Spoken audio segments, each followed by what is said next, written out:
Hi friends, good morning.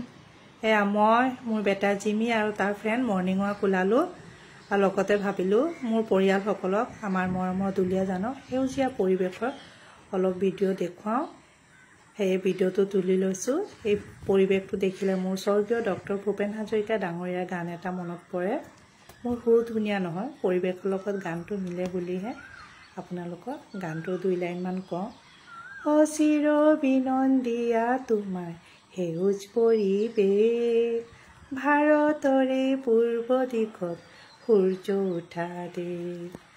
গোটেই জীৱন বিচাৰিলেও অলেখ দিৱস ৰাতি, অসম দেশৰ দৰে নেপাওঁ ইমান ৰসাল মাটি।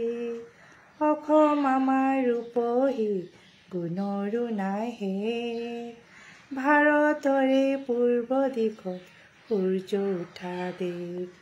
নহয় জানো মোৰ মৰমৰ পৰিয়ালসকল, আমাৰ অসমখন বহুত ধুনীয়া আৰু মই নিজকে খুব লাকি অনুভৱ কৰোঁ যে মোৰ অসম মোৰ মাতৃভূমি আৰু দুলীয়াজান মোৰ জন্মস্থান। ইমান ধুনীয়া ঠাইত জন্মগ্ৰহণ কৰি মই ডাঙৰ দীঘল হৈছোঁ। বাৰু এতিয়া মই ঘৰলৈ ৰিটাৰ্ণ হৈছোঁ। ঘৰত আহি য়োগা কৰিম।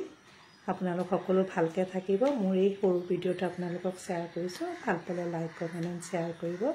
মৰম চেনেহ দি আগবঢ়াই নিব।